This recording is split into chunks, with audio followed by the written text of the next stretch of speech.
tindak kekerasan terhadap perempuan dan anak itu tidak dapat ditoleransi dalam bentuk apapun, dalam konteks apapun, dimanapun, dalam keadaan apapun, dan oleh siapapun. Untuk itu kita harus bergandengan tangan nih bersama untuk menghentikan terjadinya tindak kekerasan terhadap perempuan dan anak. Dan salah satu cara untuk menghentikan kekerasan terhadap perempuan dan anak adalah bagaimana korban berani untuk bersuara untuk mengungkapkan kasus yang dialaminya, dan bagaimana aparat penegak hukum mau bertindak profesional dalam menangani kasus itu. Nah, bagaimana sih cara memotivasi korban untuk berani bersuara? Hari ini podcast Pos Kupang 15 Juli 2022 bersama saya Novemiliana Novel, kita akan membahas cara mudah untuk melaporkan tindak kekerasan yang dialami. Hadir di studio podcast Pos Kupang hari ini Kakak Noval Auliadi selaku Program Manajer Jakarta Feminis. Selamat sore Kakak Noval. Selamat sore Kak, apa kabar? Baik, Noval gimana? Aku baik-baik saja. Iya. Dari Jakarta langsung ya? Dari Jakarta langsung khusus untuk ini dong. Ya luar biasa, terima kasih loh. Kali pertama dan akan terus-terus ya nanti kesini ya Kak. Amin, terima kasih, semoga diundang terus ya. Pasti.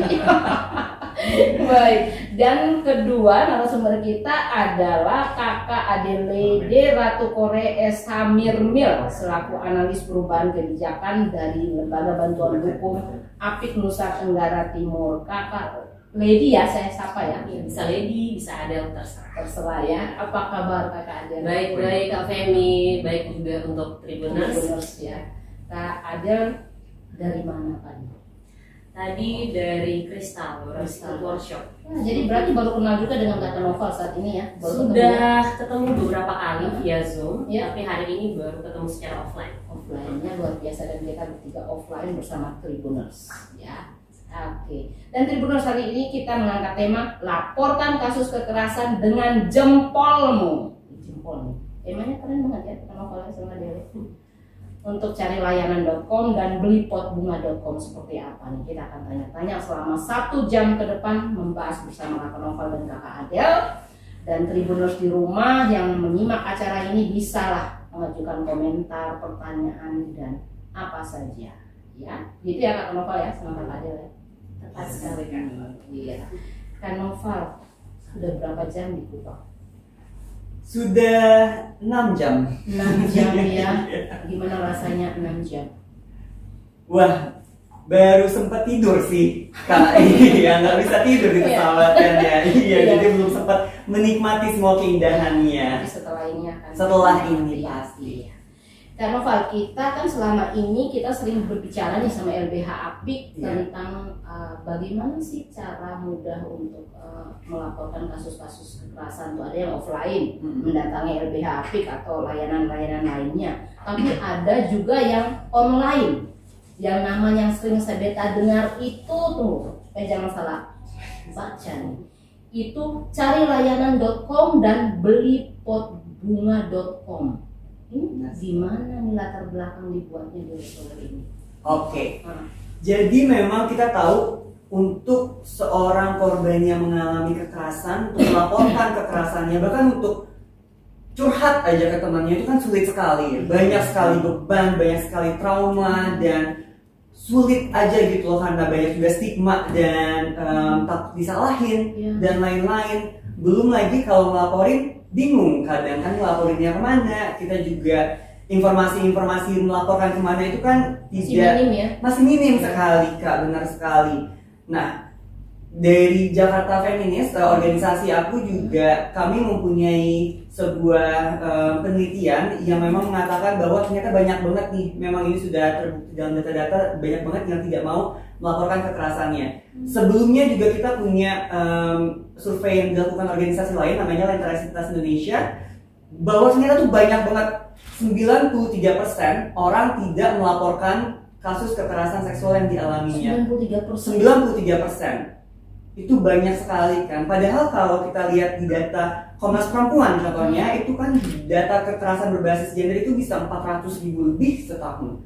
Berarti ada berapa ratus ribu, berapa juta lagi kasus yang ternyata karena itu hanya 7% kan, yang 400 itu berarti kan kesimpulannya hanya 7%. Benar sekali Kak. Akhirnya gimana? Kenapa? Terus kemudian dari terus kemudian pas lagi kita sering lah ya main Twitter, main Facebook, main media sosial, itu banyak sekali teman-teman yang nge-spill kasusnya. Sebenarnya itu bukan karena dia nge-spill atau kayak mau kasusnya dikenalin orang-orang sih, tapi karena dia butuh bantuan dan dia bingung harus kemana. Jadinya dia lari ke orang-orang asing, lari ke publik untuk mendapatkan bantuan-bantuan itu. Dan Iya, kalau benar ya kalau yang dituju itu benar. Benar sekali. Ya, kalau yang enggak malah masalah datang lagi ya. Makanya Kak, makanya dan juga ternyata kan di Indonesia ini tuh banyak banget lembaga-lembaga, organisasi-organisasi yang memberikan layanan untuk teman-teman yang mengalami kekerasan. Salah satunya contohnya adalah LBH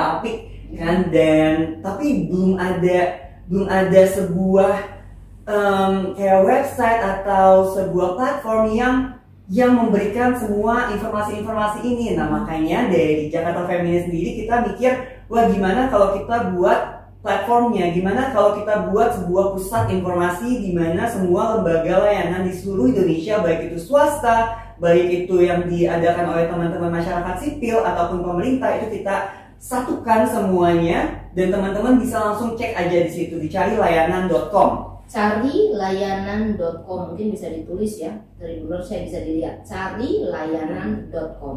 Nah itu belipetbunga.com itu gimana? Nah iya, di carilayanan.com ini kan ada lebih dari 100 lembaga layanan di seluruh Indonesia yang udah kita verifikasi satu-satu. Nah tapi kita juga tahu nih, karena kadang kalau kita memposisikan diri kita sebagai orang yang mengakses website ini ya, pasti banyak teman-teman yang mungkin tinggal dengan pelaku kekerasannya. Mungkin pelaku kekerasan ya? Iya benar sekali, mungkin adalah keluarganya sendiri atau suaminya sendiri. Kan pasti mungkin HP-nya dicekin Kak, atau dia butuh bantuan, terus kayak dia curhat ke temannya, mungkin akan mendapatkan kekerasan lagi karena ketahuan butuh bantuan dan lain-lain. Makanya kita memberikan sebuah solusi untuk teman-teman bisa aman. Jadi teman-teman kalau cari layanan.com kan kayak kelihatan banget ya, mereka butuh cari layanan nih, iya. Lagi buka apa nih? Ya kan gitu kan. Iya, layanan apa nih gitu. Apa, mau lapor gitu kan. Benar sekali. Makanya kita memberikan sebuah website rahasia gitu yang sebenarnya isinya tuh sama, carilayanan.com. Jadi teman-teman bisa masuk ke belipotbunga.com aja dan nanti bisa mendapatkan bantuan di sana. Dan kalau misalkan dilihat di HP kan nanti, wah ini lagi beli pot bunga kayak biasa aja gak sih? Makanya supaya nggak ketahuan dan supaya teman-teman aman, karena kita mau teman-teman yang mengakses websitenya, yang mengakses informasinya juga aman saat mengakses informasi tersebut. Noval, tertarik nih carilayanan.com. Tadi kan Kak Noval bilang apa aja yang ada di carilayanan.com itu? Ada lembaga-lembaga apa tuh tadi Kak Noval? Ada lembaga banyak banget. Jadi kalau misalkan teman-teman lihat di websitenya, itu tuh ada berbagai macam kategori Kak. Ada kategori lembaga bantuan hukum seperti LBH Apik ini, terus juga ada teman-teman yang mengurusi di bidang kesehatannya, kesehatan mental, terus juga ada teman-teman yang khusus untuk melayani teman-teman disabilitas, teman-teman untuk kesehatan reproduksi contohnya. Jadi kanal-kanalnya ada ya di kanal-kanalnya ada dan ini berbasis lokasi. Jadi misalkan teman-teman ada di Kupang, teman-teman bisa lihat di map kira-kira di sekitar teman-teman itu ada lembaga layanan apa aja yang terdekat. Berarti semua Indonesia kan? Semua Indonesia. Korban tindak kekerasan yang mengalami itu di seluruh Indonesia langsung buka carilayanan.com dan bisa langsung lihat kalau di daerah kita nih di mana nih. Benar sekali kan. Ada berapa lembaga di situ? Sekarang lebih dari 100-110 ya, dan kita tuh verifikasi semuanya satu-satu dan setiap 6 bulan sekali kita teleponin juga satu-satu supaya memastikan bahwa alamatnya masih di situ, lembaganya masih ada, nomor HP-nya masih aktif. Jangan sampai matiin kan hidup juga nggak bisa ya. Benar, itu kan emergency ya biasanya. Tapi nomor telepon juga ada di situ. Nomor HP, email semuanya lengkap Kak. WhatsApp, Facebook, Twitter. Tapi ini Kak Noval, kenapa sih harus pakai dua direktori ini? Kenapa nggak ada aplikasi gitu? Oke, karena kita pikirnya ya Kak, orang kalau pakai aplikasi pertama harus download dulu aplikasinya. Dan HP-nya nggak semua orang punya memori di HP-nya untuk ngedownload dan kuota untuk ngedownload seperti itu Kak. Jadi kami berpikir, wah jadi beban juga takutnya bagi teman-teman yang mau mengakses, masa mengakses harus download dulu kayak itu ribet kan. Terus tetap jadi, ada kan di HP orang bisa tahu kan berarti. Benar sekali. Dan sebenarnya kita bukan di aplikasi tapi kita punya sebuah inisiatif lain di media sosial Kak. Jadi sekarang kita lagi ngedevelop di Twitter. Oh, di Twitter. Karena tadi banyak banget orang yang minta bantuan di Twitter kan. Jadi kita terbuka nggak? Kenapa? Twitter itu terbuka nggak? Terbuka itu di semua dunia yang butuh bantuan yang nge-tweet. Tadi ada beberapa keywordnya, misalkan aku butuh bantuan karena aku di catcalling, aku butuh bantuan karena aku dipukulin suamiku. Itu nanti kedeteksi tuh Kak, dan kita bisa ngerespon tweetnya dalam waktu kurang dari sejam untuk kasih lembaga layanan di sekitarnya. Berarti yang tugas itu 24 jam? Kita karena teknologi udah canggih banget Iya. nih, itu pakai teknologi semuanya Kak. Oh, jadi tinggal bunyi-bunyi kayak gitu ya? Jadi Iya. tahu ya, jadi tidak perlu kita kepoin terus 24 jam. Iya, karena memang salah satu masalahnya di lembaga bantuan untuk kekerasan ini kan kita punya sumber daya yang terbatas, sumber daya finansial, sumber daya manusia yang terbatas. Jadi gimana lah caranya dengan adanya kemajuan teknologi ini supaya dapat membantu kita semua untuk melayani teman-teman yang mendapatkan kekerasan. Tapi menarik juga yang di Twitter itu kan Noval, berarti ketika mereka lapor itu juga terbuka, orang bisa baca ya? Iya, karena itu sebenarnya kita mendeteksi orang-orang yang nge-tweet butuh bantuan, bukan direksi ke kita gitu Kak. Jadi yang nge-tweet karena dia kebingungan aja, karena tadi banyak yang nge-spill kayak gitu kan. Seperti itu Kak. Seperti itu, iya. Sejak kapan sih dibukanya carilayanan.com sama belipotbunga.com ini? Nah, kalau mulainya kita dari tahun 2020. Oh, baru 2 tahun ya? Baru 2 tahun. 2 tahun. 2020 itu juga kita masih karena baru kan ya, jadi masih cari-cari coba-coba. pasti ya. Iya, coba minta input dari teman-teman yang lain juga, tapi untuk launching benerannya itu sebenarnya 2021 akhir. 2021 akhir. Iya. Seperti itu. Lintas feminis luar biasa ya. Terima kasih Kak. Berarti Tribuners juga mau tahu nih apa sih lintas feminis itu kan Noval? Kan Oke. kita biasa dengar tuh lintas feminis. Apaan tuh? Oke, lintas feminis berdasarkan namanya ya, kita teman-teman yang feminis semua dari berbagai lintas sektoral, berbagai latar belakang sebenarnya yang sangat-sangat beragam sebenarnya, dan kita awalnya komunitas Kak, kita komunitas di Facebook. Oh. Iya, di grup Facebook, dan memang kita semua kumpul jadi satu karena kita mempunyai satu pengalaman yang sama. Kita pernah, banyak sekali teman-teman kita yang pernah mengalami diskriminasi, mengalami pelecehan dan lain-lain. Jadi lintas feminis itu menjadi suatu tempat yang aman bagi kita saling curhat, saling memberikan support. Dan akhirnya pada tahun 2017 kita mengadakan Women's March Jakarta pertama kali di Indonesia. Dan itu kita lakukan setiap tahunnya, dan sampai sekarang bisa satu kali Women's March itu bisa sampai 10.000 orang. Itu keren banget. Waktu awal cuma ada 500 orang, dan jadi semakin besar karena banyak banget teman-teman yang saling ngajakin teman-teman lainnya seperti itu kan. Dan karena kita sudah semakin besar nih ternyata komunitasnya, jadi kita membangun suatu organisasi yang namanya tadi Lintas Feminis Jakarta. Dan banyak banget teman-teman yang punya ide-ide, seperti salah satunya ini carilayanan.com ini, dan juga ide-ide lainnya yang kita akhirnya ayo kita seriusin untuk dedikasikan kehidupan kita dan juga pekerjaan kita bagi teman-teman perempuan dan juga teman-teman minoritas dan marginal di Indonesia. Di seluruh Indonesia ada nggak? Sebenarnya kalau tadi Women's March ya, kita ada di lebih dari 20 kota di Indonesia. Jadi kita punya jaringan namanya Women's March Indonesia.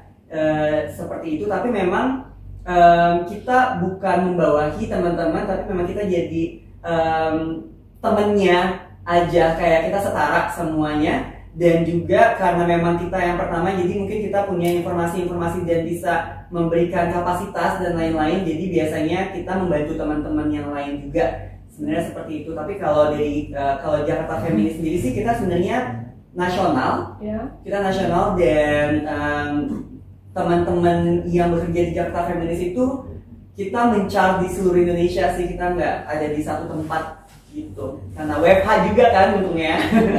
Dari akhir tahun 2021 nih kan Noval yang aktifnya kan untuk yang carilayanan.com dengan belipotbunga.com, berapa banyak kasus yang sudah masuk? Oke. Jadi sebenarnya kalau carilayanan.com itu kita tidak menghitung kasus yang datang ke kita karena kita nggak mau jadi step tambahan saat orang-orang melaporkan. Kita nggak mau orang-orang melapor ke kita dulu. Kita mau teman-teman melapor langsung aja ke lembaga layanannya karena tentunya cepat. Takutnya kalau ke kita nanti jadi lama lagi, perlu proses tambahan lagi, kan seperti itu ya. Jadinya teman-teman langsung ke teman-teman lembaga layanannya aja. Tapi kalau dari tahun kemarin sih kurang lebih ada 30.000 sampai 50.000 orang yang datang ke website kita setiap tahunnya. Setiap tahun 30.000, itu kasus apa aja? Banyak banget sih Kak. Terbanyak? Kalau terbanyak mungkin nanti ini teman-teman ada Apik bisa sharing ya. Kekerasan berbasis gender sih Kak, pelecehan itu banyak banget. Apalagi dari online ya kayaknya. Iya, ya? dari online. Dari online. Tapi kemudian penanganan berikut yang akan dilakukan lintas feminis gimana? Oke, jadi karena memang kami bekerja sama dengan berbagai macam lembaga layanan seperti LBH Apik, NTT dan juga LBH Apik di berbagai macam kota dan juga tadi lebih dari 100 lembaga layanan di seluruh Indonesia. Jadi kami percaya kalau teman-teman lembaga layanan itu yang expert dalam memberikan layanannya. Kami memberikan ruang, kami memberikan kalau misalkan teman-teman butuh, kami butuh kapasitas dalam pembuatan website, kami perlu kapasitas dalam gimana caranya security di digital dan lain-lain, itu kita memberikan itu. Tapi kalau untuk expertise kayak karena misalkan lembaga bantuan hukum Apik itu sudah memberikan layanan berpuluh-puluh tahun, jadi kami percaya kalau teman-teman itu expert dan ahli dalam memberikan penanganan itu ya. Tapi dipantau juga nggak oleh akhirnya Jakarta Feminis? Iya. Ada penanganan itu atau Jadi, dibiarin karena sudah percaya dibiarin atau dipantau? Nah, kami biasanya menanyakan kayak ada kendala gak Kak? Misalkan, ternyata ada kasus yang sangat luar biasa membutuhkan dana yang lebih juga di luar dari budgetnya. Misalkan itu nanti kita biasanya menggalang dana atau coba berkoordinasi dengan teman-teman yang ada di nasional karena kami juga berjejaring dengan berbagai macam jaringan seperti contohnya Kompas, Koalisi Masyarakat Sipil Anti Kekerasan Seksual. Dan nanti itu kita buat rilis bareng-bareng dan lain-lain sih seperti itu. Jadi kami memberikan penguatan, kami memberikan mencoba untuk memberikan solusi dari hambatan-hambatan yang tadi itu. Kakak ada gimana tuh pengalaman LBH Apik terkait dengan kasus-kasus yang masuk?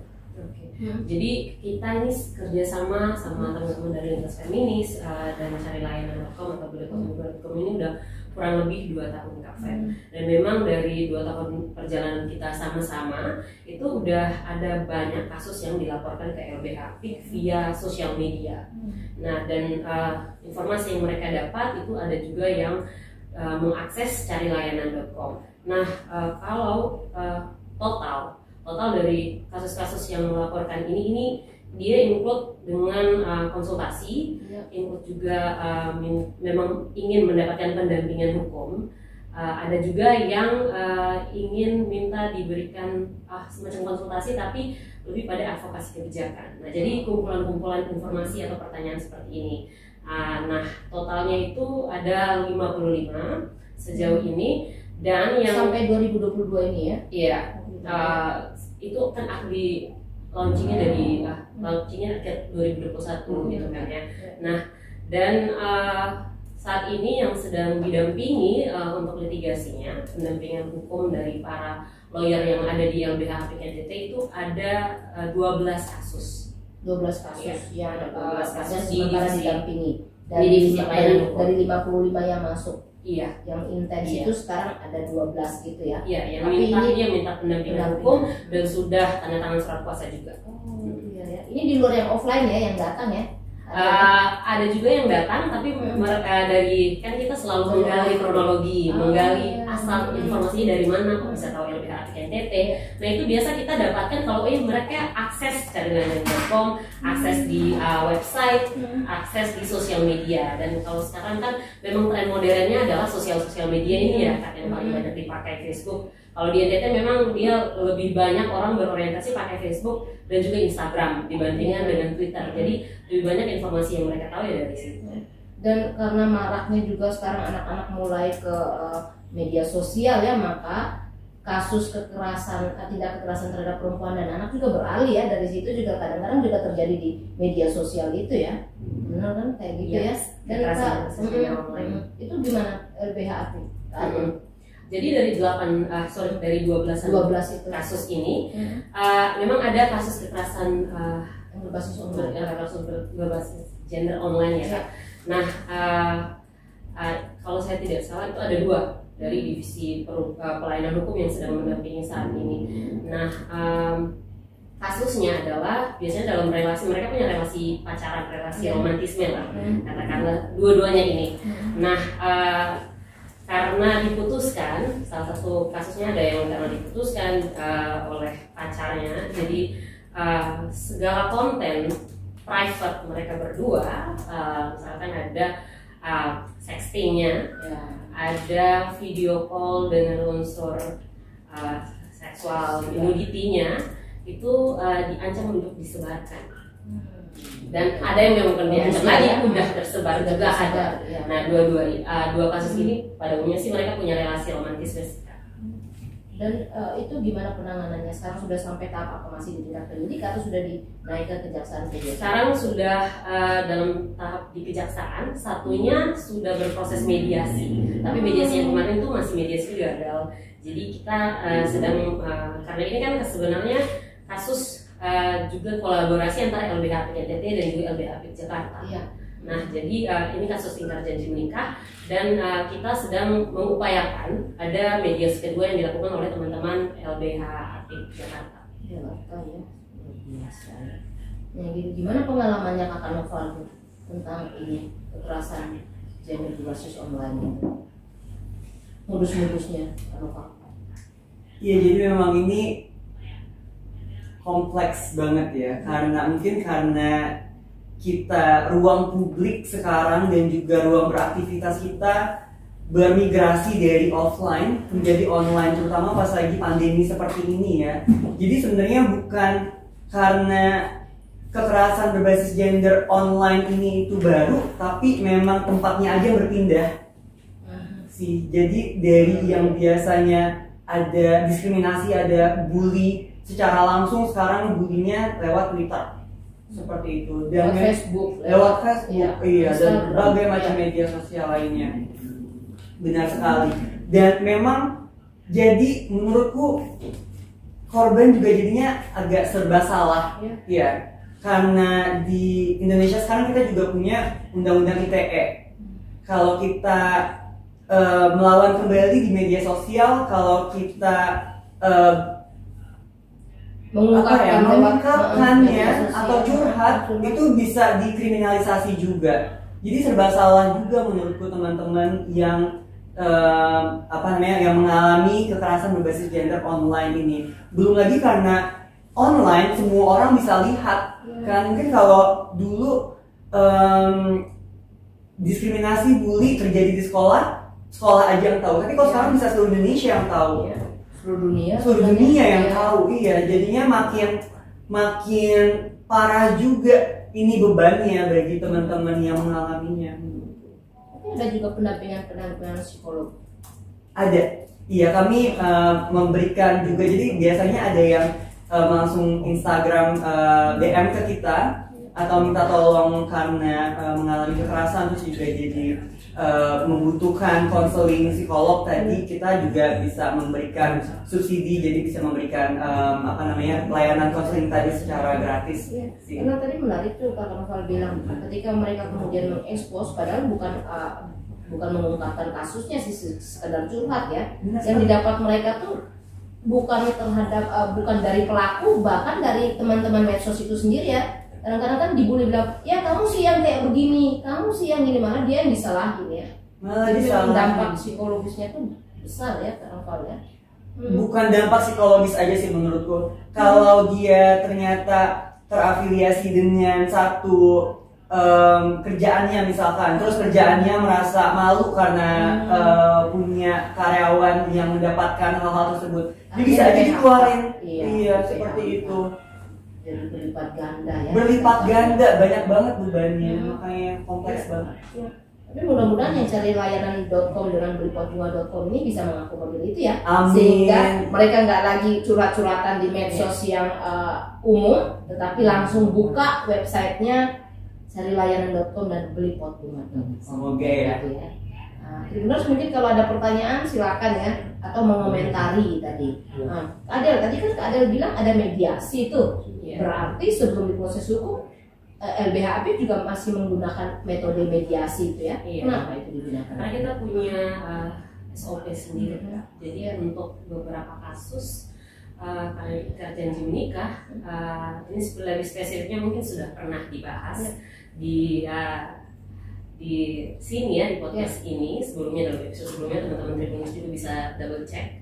Nah, jadi kasus ingkar janji menikah itu agak kompleks untuk dilaporkan secara pidana. Tetapi memang ada beberapa kasus, contoh kasus di masa lalu misalnya Hakim Bismar Siregar dengan putusan pidananya penipuan, memang itu juga kontroversi pada waktu itu. Tapi ruang yang dibuka, yang bisa kita pakai dalam advokasi kasus untuk ingkar janji menikah itu sendiri bisa menggunakan gugatan perdata perbuatan melawan hukum.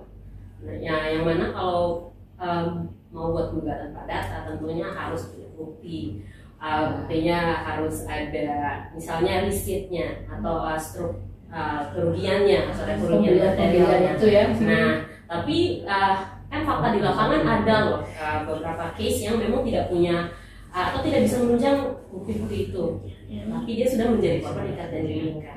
Nah, salah satu cara yang bisa dilakukan adalah dengan adanya mediasi atau bisa pakai jalur adat, bisa pakai jalur mediasi yang seperti biasanya dilakukan oleh LBH, APIK, NTT. Nah, itu tujuannya adalah bagaimana kita tetap menjamin hak-hak korban yang sudah dirugikan baik secara material dan juga secara psikis. Karena pada umumnya psikisnya sih yang paling bermasalah. Nah, case yang tadi sempat saya singgung itu Kak, yang antara kolaborasi APIK Jakarta dan juga NTT itu memang sempat mengalami depresi berat, sempat sampai saat ini dia masih mengalami depresi. Yang sedang ditangani dua itu. Ya. Dan dalam interaksi kita juga teman-teman lawyer kita memang terlihat ada beberapa statement yang dikeluarkan itu tidak konsisten, sehingga tidak konsisten bukan karena memang dia tidak menceritakan dengan benar, tapi karena dia terdampak secara mental. Nah, seperti itu. Kalau kasus ingkar janjinya, jadi kita menjamin bagaimana hak-hak korban psikis, materialnya juga bisa diupayakan dengan jalur mediasi. Karena ini kan ada banyak pintu yang bisa kita gunakan. Yang paling komprehensif, yang paling possible-nya yang mana duluan di situ. Kalau memang tidak tercapai lagi mediasi, kita bisa melakukan gugatan PMH tadi. Ya, perbuatan melawan hukum ya, perbuatan perdata itu ya. Tapi memang ke depan ini saya lihat juga sudah banyak kok orang yang mau bersuara ya, korban-korban itu kan Nova, untuk apalagi dengan kasus-kasus yang ingkar janji menikah ini. Kayak kemarin beberapa waktu lalu di pengadilan negeri kan Nova, kita di sini pengadilan negeri Kupang bahkan sudah ada seorang perempuan yang akhirnya menggugat PMH kepada pacarnya itu ya, karena ingkar janji menikah, dan gugatannya itu senilai 1,4 miliar. Sekarang sementara berproses. Luar biasa ya. Kalau kalian melihat itu sebagai gimana kalian? Kalau saya melihat itu ada kemajuan ya untuk teman-teman korban berani untuk speak up, dan memang ini untuk speak up itu yang selalu dikampanyekan kita dari dulu ya. Bagaimana mereka berani bersuara, berani menggunakan hak-hak mereka.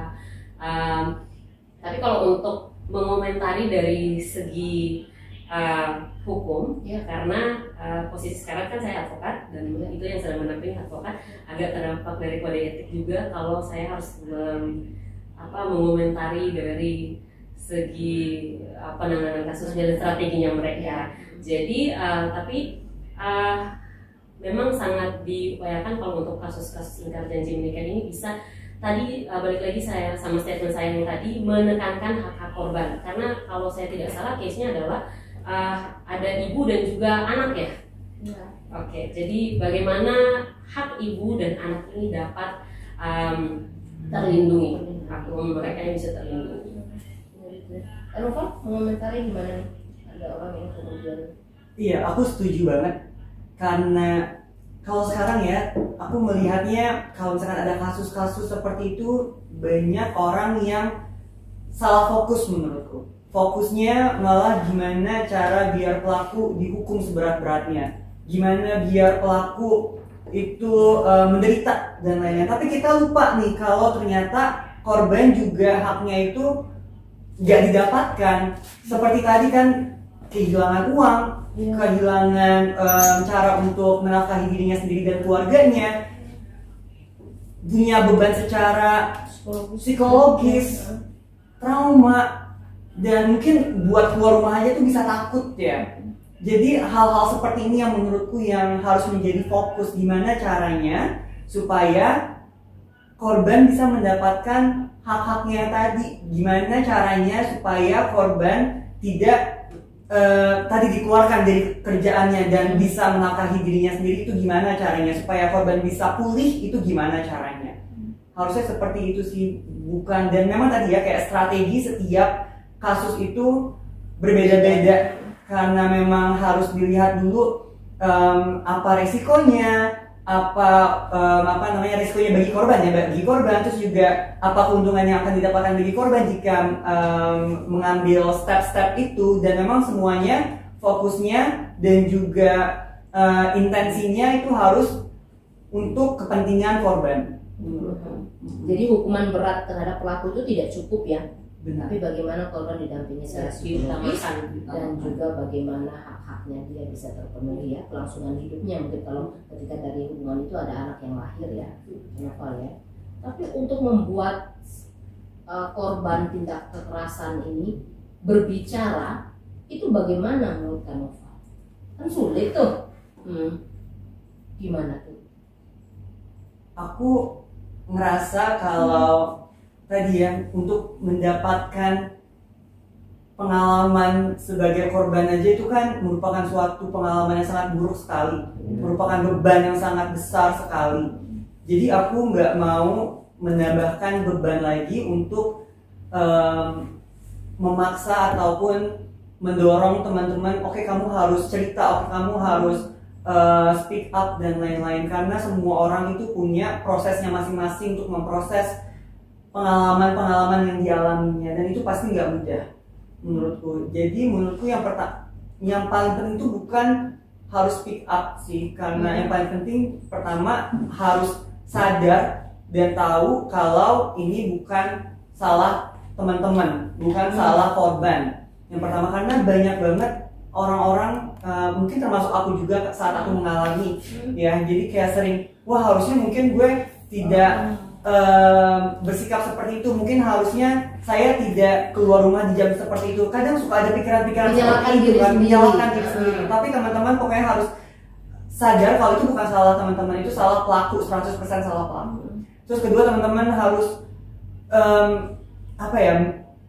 berproses itu, silakan berproses, terserah teman-teman. Jadi kayak ambil waktu sebanyak-banyaknya yang teman-teman butuhkan, dan yang penting teman-teman tahu kalau teman-teman itu nggak sendirian, dan banyak banget orang-orang yang mau membantu teman-teman, seperti lembaga bantuan hukum APIK di seluruh Indonesia itu mau banget membantu teman-teman, dan semua lembaga-lembaga layanan di carilayanan.com itu mau membantu teman-teman. Teman-teman, yang penting bisa kita mau yang terbaik bagi teman-teman. Yang penting teman-teman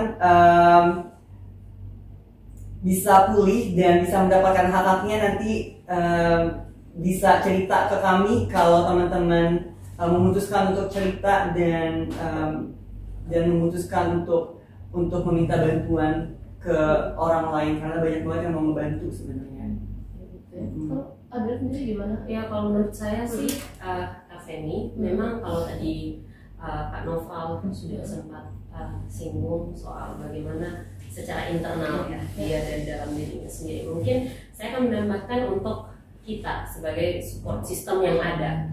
Nah, bagaimana kita bisa tidak melakukan perbuatan-perbuatan atau kata-kata yang membuat korban akhirnya jadi double victim. Ada kata-kata yang punya unsur stigma yang negatif untuk korban atau diskriminasi baru lagi bagi korban, dan juga memang PR untuk kita lembaga pengadaan layanan. Yang ada adalah bagaimana tetap mengkampanyekan ya. Kalau memang tadi tidak tahu atau memang ada ketakutan untuk bersuara atau untuk melapor, kita bisa juga menyampaikan kampanye-kampanye dan juga misalkan memberikan informasi, contohnya seperti carilayanan.com ini kan sebenarnya dia juga ada layanan konsultasinya juga kan, jadi bisa dipakai untuk teman-teman jika memang belum mau berani seperti tadi ada yang tidak mau untuk speak up, bisa pakai konsultasi hukum atau konsultasi dengan psikolognya itu khususnya. Berarti ada 3 hal ya yang kalau saya catat ya, ketika kita mengalami tindak kekerasan itu, pertama dari yang Kak Noval bilang bahwa kita terima dulu kondisi itu, menerima itu, menenangkan diri, menerima, kemudian tidak menyalahkan diri ya, yang kedua ya, tidak menyalahkan diri, baru ketiga itu memutuskan apakah kita akan speak up ya seperti itu ya. Speak up-nya kemana, apakah langsung secara offline atau dengan masuk ke carilayanan.com sama belipotunga.com itu ya, seperti begitu ya. Ini ada nih pertanyaan dari Tribuners nih, kita baca dulu. Dari Afjune Putra Kinenti. Tadi kakak-kakak sempat menjelaskan soal penggunaan AI di media Twitter untuk dapat dengan cepat mendeteksi cuitan-cuitan. Nah, apakah AI itu hanya bisa dipasangkan di media Twitter saja ataukah dapat di media lain? Kak Noval. Ini pertanyaannya bagus banget. Memang AI kecerdasan buatan tadi kami pasangkan di Twitter dan ini prosesnya tuh panjang banget. Developmentnya setahun lebih dan bahkan kemarin aja itu sempat gagal, jadi kami harus bangun lagi dari ulang dan lain-lain. Dan untuk Twitter kan memang karena tadi kita numpang platformnya ke Twitter ya, numpang platformnya ke sosial media lain, jadi kita harus mematuhi peraturan-peraturannya dan lain-lain. Dan apa yang dibolehkan, apa yang tidak dibolehkan itu kita harus patuhi semuanya. Dan kebetulan kalau di media sosial sampai hari ini yang dapat memperbolehkan tadi kecerdasan buatan di dalam media sosialnya untuk mendeteksi postingan-postingan yang dilakukan secara publik itu baru Twitter. Tapi kami juga sebenarnya punya Facebook dan juga punya WhatsApp, tapi kita nggak bisa ngedeteksi apa yang orang-orang posting di profilnya masing-masing. Tapi kita bisa melakukan otomisasi untuk teman-teman yang chat ke kita seperti itu. Jadi misalkan tolong saya diikutin sama laki-laki di Kupang contohnya, itu bisa langsung kita kirimkan lembaga-lembaga bantuan hukum yang ada di Kupang, contohnya bisa langsung kita kirimkan LBH API Kupang profilnya secara otomatis langsung otomatis ke sana. Di situ iya, tapi memang harus chat dulu ke kita. Tapi kan kalau di Twitter itu mereka nggak harus tahu kita ada kan, karena bisa secara otomatis iya. Jadi keunggulannya itu ya. Iya benar. Nah, tapi kendalanya apa sih dalam penanganan kasus-kasus ini melalui layanan.com? Oke, karena memang ini secara otomatis ya, dari teknologi dan tentu aja banyak banget ada kendala teknis tadi pertama, dan juga mungkin suka ada salah balasan, kayak misalkan harusnya kategori apa ke kategori apa seperti itu. Jadi memang kita perlu cek lagi, misalkan tapi kan banyak banget orang yang butuh bantuan misalkan jam 2 pagi, kita nggak mungkin dong bangun jam 2 pagi, kita nggak mungkin punya shift 24 jam karena kita sangat terbatas manusianya. Jadi biasanya setiap pagi pada saat kita ngantor, kita checking juga satu-satu untuk memastikan bahwa balasan yang dibalas oleh bot ini, oleh kecerdasan buatan ini itu benar-benar 100% sesuai dengan apa yang dibutuhkan. Tapi kalau misalkan nggak sesuai, nanti kita biasanya akan memberikan chat lagi, memberikan tambahan lagi. Tapi artinya kedepannya pasti semakin meningkat ya. Semakin meningkat, iya. SDM-nya semakin banyak supaya bisa 24 jam, atau paling tidak yang itu tadi ya, otomatis itu ya. Otomatis itu ya. Kita langsung cepat, ini kasih ke sini, ini kasih ke sini, sehingga memang ini ya. Benar. Kita doain ya. Amin, semoga. Ya. Ada sendiri punya pengalaman apa nih soal penanganan kasus? Kalau saya kan memang dalam tahap memang saat ini advokat magang juga juga LBH APK NTT. Jadi kalau untuk penanganan kasus secara litigasi mendampingi tersangka itu kan memang terbatas. Nah tapi kalau untuk mendampingi teman-teman sebagai korban itu memang ada pengalaman yang tadi saya sudah sebutkan. Jadi untuk kasus penyebaran konten porno antara yang tadi romantis oleh 2 orang itu memang sempat saya ikutin, dan memang itu agak-agak kita sempat hati-hati juga, karena tadi memang sempat dibilang kan sama Kak Nova bisa saja ada kemungkinan kita dilaporkan pencemaran nama baik, atau kalau dalam kasus ini dia kan juga misalnya mereka berdua udah konsen Kak untuk saling sexting, saling karena jaminannya menikah video call nudity itu tadi. Nah ada kemungkinan kalau seandainya APH-nya tidak berperspektif perempuan, dia bisa saja bikin ada laporan, atau bisa saja dia juga lead kasusnya itu ke undang-undang pornografi, yang mana sebenarnya itu sangat merugikan perempuan. Nah, jadi itu yang kita jaga selama ini, dan seingat saya itu juga ada press release ya dari Komnas Perempuan di tahun berapa, gitu beberapa tahun lalu kalau saya tidak salah, yang memang mencegah kalau misalnya perempuan dalam hal ini sebagai korban tidak bisa dia digiring ke undang-undang pornografi tadi, tapi yang ditekankan adalah undang-undang IT dia sebagai korban. Dan untungnya untuk saat ini kan udah ada undang-undang tindak pidana kekerasan seksual juga yang memberikan perlindungan untuk perempuan korban. Jadi ya pengalaman saya bersama kesini ya tadi dia sudah sampai di tahap di kejaksaan ya Kak. Jadi kita lagi nunggu untuk naik ke persidangannya, pengadilan. Dan semoga ada keputusan yang adil ya. Iya, ya harapan kita harapannya seperti itu. Iya. Berarti ada catatannya juga di sini bahwa harus ada peningkatan kapasitas APH ya. Iya, supaya mereka juga bisa berprestasi gender itu ketika menangani kasus-kasus ya. Sejauh ini gimana? Lintas feminis juga masuk nggak ke situ untuk peningkatan APH?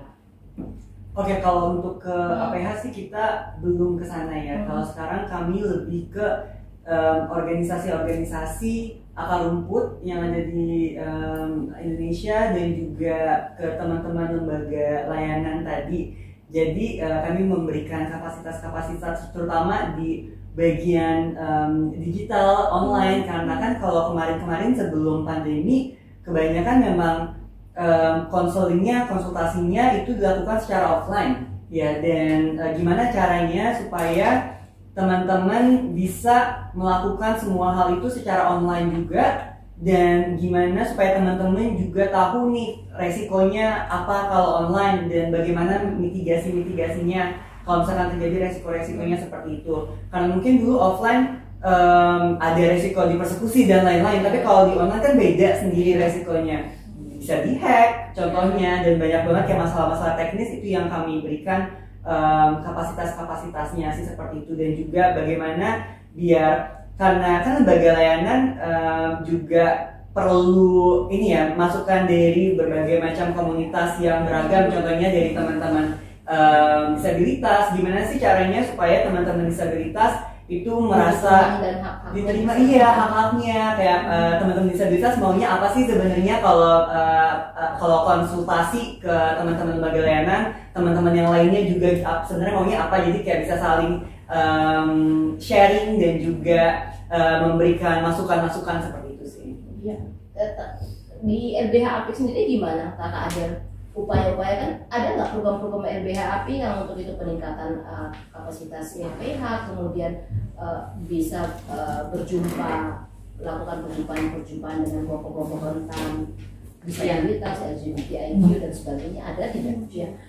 Jadi selama ini memang itu salah satu pekerjaan yang LBH API lakukan, bagaimana bisa menjembatani korban APH dan juga teman-teman pengguna layanan. Dan memang kita selama ini kalau bikin kegiatan, bikin workshop, kita selalu mengundang APH, kita selalu mengundang teman-teman dari lembaga pengguna layanan, paralegal yang dari LBH APIK NTT juga kita ikut sertakan. Nah ini memang sangat membantu kan. Jadi ketika mereka bertemu dalam forum tersebut, saling mengenal, terbangunlah jaringan. Jadi kerja-kerja itu sangat dimudahkan dengan hal tersebut. Dan juga paling pentingnya adalah perubahan perspektif. Iya, ketika mereka menangani Tepat ya, sekali. karena mereka akhirnya bertemu dalam satu forum, semua orang itu ya tahu masalahnya, tahu kebutuhan. Iya, tepat sekali. Kembali ke carilayanan.com dan belipotbunga.com ini. LBH Apik ini gimana lihat manfaatnya dari layanan ini? Jadi ini memang sangat bermanfaat sekali Kak, karena memang tidak semua orang ingin langsung reveal siapa mereka, kasus apa, dan tidak semua orang memang suka ya dengan cara-cara mekanisme offline. Jadi memang sangat terbantu sekali menjembatani untuk orang-orang ini, baik karena tadi ada yang juga hanya konsultasi, tapi ada juga yang ingin pendampingan hukum. Jadi sangat menjembatani kita dengan para pencari keadilan lah istilahnya. Tapi pernah ada ya langsung ya, misalnya yang dikasih oleh Jakarta Feminis, ketika dilapor kemudian Jakarta Feminis tag ke LBH Apik, ada nggak dalam kasus ini? Sejauh ini memang belum yang langsung di tag. Kita biasanya kalau tag-tagan ini kegiatan atau ada advokasi apa yang kita lakukan, kita saling tag dan saling interaksi di sosial media. Kedepannya apa yang akan dibuat nih Jakarta Feminis? Oke, kedepannya karena sekarang udah ada lebih dari 100 lembaga kan ya di carilayanan.com. Kedepannya semoga kami bisa menambah lembaga-lembaga ini, karena ternyata banyak banget nih lembaga yang sudah memberikan bantuan, tapi mungkin karena kami posisinya ada di Jakarta ya, jadi agak susah untuk menemukan lembaga-lembaga ini. Jadi kami mau semua lembaga yang ngurusin tentang kekerasan berbasis gender, semoga juga nanti kedepannya bisa kita membuka lagi di luar kekerasan berbasis gender, seperti contohnya buat tes kesehatan reproduksi contohnya seperti itu, dan juga kesehatan mental secara umum, dan mungkin bullying, diskriminasi dan lain-lain. Kami mau jadi pusat informasi dari segala macam kekerasan, diskriminasi dan bantuan-bantuan yang bisa diberikan ke teman-teman yang mengalami hal-hal tersebut. Sebenarnya seperti itu. Dan juga kami karena memang tadi ya, ini kekerasan berbasis gender dan kekerasan secara umum itu merupakan isu yang kompleks banget dan susah banget untuk diatasi, untuk dikerjakan kalau sendiri. Jadi memang ini harus dikerjakan bareng-bareng semua. Jadi kolaborasi antara lembaga bantuan hukum, antara LSM-LSM, antara pihak-pihak swasta, mungkin kayak rumah sakit, kantor-kantor, dan juga pihak pemerintah, APH dan lain-lain, itu harus ada benar-benar kita kerjasama untuk menangani kasus-kasus ini, karena memang ini merupakan isu yang sangat penting banget, korbannya udah sangat banyak banget, dampaknya sudah sangat banyak banget, dan gak bisa diem aja dan tunggu sampai ada yang meledak banget gitu loh. Memang benar harus kita cepat-cepat bekerja sama untuk mengatasi hal-hal ini dan juga mencegah hal ini terjadi ke depannya lagi.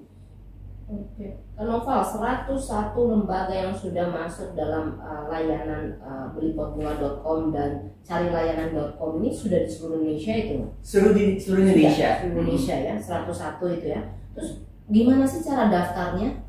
Kan masih banyak tuh, ada layanan-layanan yang gimana cara kita daftar supaya kan mungkin ada di daerah-daerah terpencil yang belum mungkin masuk ke dalam website itu, gimana cara daftar? Oke. Nah, di carilayanan.com itu sudah ada petunjuknya, cara-cara mendaftar kalau teman-teman merupakan lembaga layanan dan mau mendaftarkan diri ke carilayanan.com. Tapi nggak bisa langsung daftar terus langsung ada di website itu sebenarnya. Jadi kita harus verifikasi lagi, kita harus verifikasi nilai lagi, teman-teman kira-kira oke gak nih kalau misalkan ada teman-teman yang beragam misalkan melaporkan ke teman-teman. Kita nggak mau sampai ada itu ya, ada reviktimisasi tadi ya, dan menyalahkan korban dan lain-lain. Jadi kami memastikan bahwa lembaga layanan yang ada di carilayanan.com itu merupakan valid dan juga berkualitas ya. Jadi tidak membuat kekerasan lagi. Ya benar. Sampai abal-abal.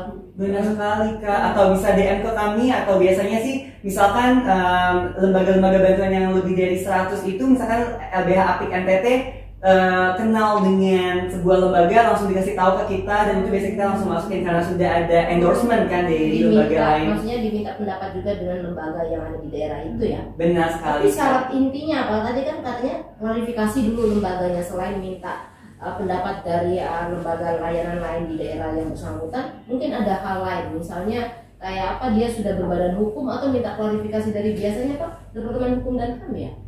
Iya, dari Ditjen Agungnya ya. Itu gimana cara untuk minta klarifikasinya itu? Oke. Biasanya khususnya apa?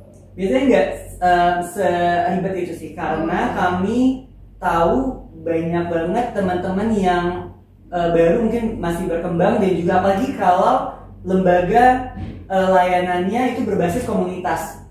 Itu kan banyak banget ya, misalkan yang berbasis komunitas untuk teman-teman disabilitas. Contohnya itu agak susah ya kalau kita minta semuanya berbadan hukum, karena berbadan hukum itu perlu uang juga, perlu waktu juga ya, perlu sumber daya manusia banyak banget nih. Jadi kami mau, yang penting teman-teman punya waktu, teman-teman punya niat, dan teman-teman memang bekerja untuk isu ini tuh apa ya, kayak sesuai dengan nilai-nilai yang ada juga tadi, anti kekerasan dan juga berpihak pada korban dan lain-lain, supaya korban yang lagi rentan sekali ini keadaannya itu benar-benar bisa dibantu sih. Dan memang benar-benar ada ya lembaganya, kadang kan ada di tahun 2021, belum pasti ada di tahun 2022. Makanya seperti dikasih itu. klarifikasi terus ya setiap tahun ya. Iya, benar. Dan memang benar, biar yang komunitas-komunitas juga bisa masuk ke layanan itu ya. Benar sekali. Seperti Jakarta Feminis Tempo dulu kan, dari sekian orang ya kan. Iya. Nah, sekarang jadi besar kan. Iya, benar. Baik, sekarang pesannya nih untuk para korban tindak pidana kekerasan terhadap perempuan dan anak, gimana nih Kak, ada pesannya untuk mereka? Saya ngutip apa yang tadi Kak Nufal bilang juga, bagaimana korban dia harus meresapi kalau dia tidak bersalah sama sekali dengan kekerasan yang dia alami, dan juga bagaimana setelah meresapi itu dia bisa mengumpulkan kekuatan untuk berani untuk berbicara dan melaporkan kasusnya dan minta pertolongan. Karena biasanya korban dia akan terdampak secara psikis juga, bagaimana dia juga bisa mengakses bantuan psikologis, nah, dan juga bantuan hukum, dan misalkan kalau dia butuh tempat aman, dia juga bisa mengakses rumah aman misalnya. Setelah itu saya juga ingin memberikan pesan untuk kita sebagai masyarakat yang ada, dan ketika kita tahu, kita jangan pernah melakukan diskriminasi dan juga stigma terhadap korban-korban kekerasan berbasis gender yang ada di sekitar kita. Dari saya sih seperti itu, Kak Femi. Ya, Kak Nova, misalnya nih. Oke, karena tadi kayaknya dari tadi pesannya kita harus melakukan ini, kita harus melakukan itu. Tapi aku mau berterima kasih sih sekarang. Aku mau berterima kasih kepada semua teman-teman yang masih bertahan sampai sekarang. Aku tahu banyak banget dari kalian yang mungkin gak pernah cerita ini sama sekali, mungkin gak pernah minta bantuan sama sekali, tapi bukan berarti teman-teman gak pernah mengalami hal-hal ini. Dan aku mau terima kasih banget teman-teman sudah bertahan. Aku mau terima kasih banget juga kepada orang-orang yang sudah menjadi tempat aman bagi lingkungannya untuk menceritakan pengalaman-pengalamannya mendapatkan kekerasan. Terima kasih sudah menjadi tempat aman, terima kasih sudah mau menolong orang lain. Dan teman-teman harus tahu kalau teman-teman itu nggak sendiri, banyak juga yang mau menolong teman-teman. Yang penting tahu cara nyarinya aja, dan di carilayanan.com itu banyak banget komunitas-komunitas, lembaga-lembaga, dan teman-teman lainnya yang mau membantu teman-teman. Teman-teman bisa cek aja di website kami dan cerita aja ke kami, nggak harus membuat laporan ataupun apapun itu. Teman-teman curhat aja juga nggak apa-apa di sana. Dan juga aku mau berterima kasih kepada lembaga-lembaga layanan di seluruh Indonesia. Terima kasih juga kepada ABH Apik terutama yang jadi partner utama kami, yang sudah kerja keras banget, nggak mudah loh untuk menangani kasus-kasus yang seperti ini, karena kadang kita ngedengernya aja bisa trauma juga, karena berat banget, beban banget sebenarnya untuk mendengar kasus-kasus setiap hari, terutama yang berat-berat. Ya, aku mau terima kasih banget kepada teman-teman sudah mendedikasikan hidupnya, mendedikasikan kerjaannya untuk membantu teman-teman yang mengalami kekerasan. Terima kasih banget, dan apresiasi banget bagi semua lembaga di carilayanan.com, terutama lembaga pemerintah, lembaga LSM, komunitas tadi, lembaga layanan yang sudah mau berkoordinasi dengan kami untuk membuat suatu platform, suatu pusat informasi untuk memberikan bantuan, untuk menolong, saling menolong, menjadi tempat aman bagi teman-teman yang mengalami kekerasan. Terima kasih semuanya, terima kasih juga kepada dirimu Kak, dan juga kepada Pos Kupang. Terima kasih banget sudah memberikan ruang bagi kami untuk ngobrolin hal yang penting banget seperti ini. Oke, banyak banget ya Tribuners ya, yang Kakak Noval ngomongin terima kasih banyak banget ya. Sebenarnya kita juga harus berterima kasih nih dengan Jakarta Feminis ya, yang karena sudah menyediakan plafon untuk para korban tindak kekerasan untuk bisa bersuara melalui pelaporan di carilayanan.com dan beliportbunga.com. Terima kasih nih Jakarta Feminis. Terima kasih. Iya ya. Salam buat teman-teman. Semoga tetap semangat, dan ada lagi perbaruan-perbaruan di dalam website itu sehingga bisa diakses oleh para korban di luar sana ya. Amin. Terima kasih Kak. Semangat terus kita. Semangat. Saya November Leo Novel atas nama manajemen Pos Kupang. Terima kasih untuk Kak Novel dan Kak Adel. Salam juga buat kru Epicers LBH Apik NTT ya.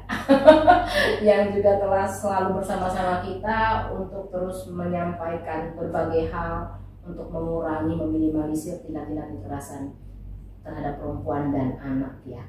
Dan demikian Tribuners perbincangan kita sore ini tentang cara-cara untuk meminimalisir tindak kekerasan terhadap perempuan dan anak.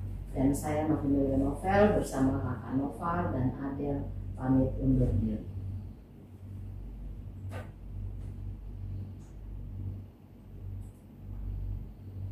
Oke. Boleh apa kita kan di gambar?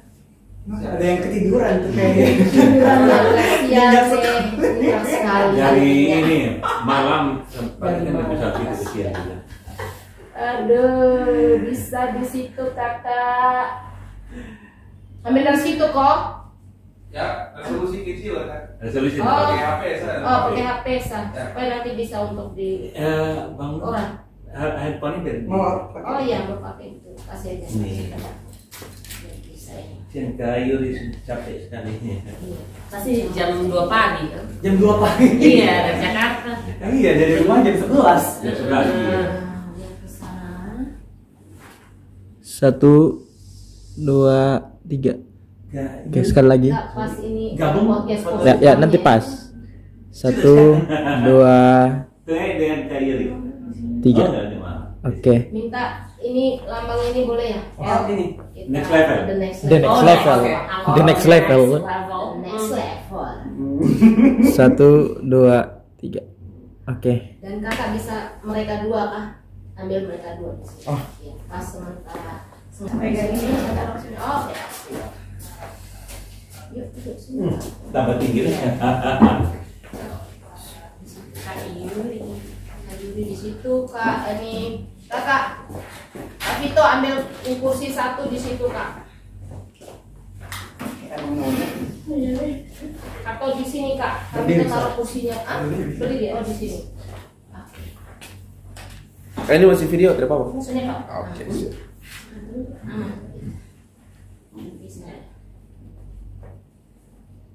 Sama ini nanti ya. Oh ya, siap.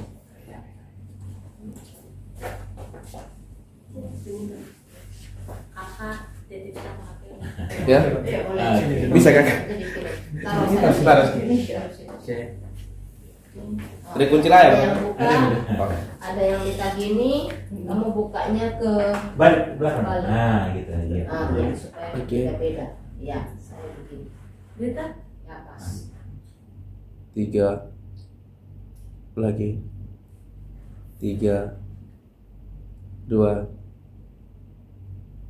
Oke, ganti HP. Ganti HP.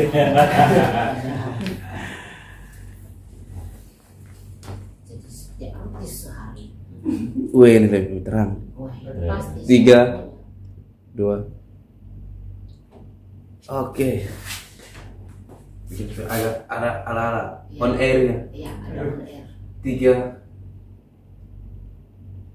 Oke, mantap. Mantap. Oh, masih ada satu HP lagi. Satu lagi. Wow. Sabar. Luar biasa. Mereka masih capek ya. 3 Dari Jakarta juga hancur. 3 2. Kita minta tangannya ya. Oh, next level. Oke, next level. Next level. 3 2. Oke. Terima kasih. Semuanya ya. Terima kasih. Apa Ini masih makan malam nih. Nanti kalau ada yang Sudah. Beta kalau flight, ini flight dari Jakarta memang capek. habis di sana Harus atau tidur. ada Tapi itu saja. program baru. Ini ada yang Oh, baru. aku langsung kontak ini Langsung mau. kontak langsung kita. Nah. Sudah nomornya kan sudah Sudah ada. Thank you banget nih. Sehat-sehat ya. Besok ikut berarti ya. Kelas lah ya. Wah.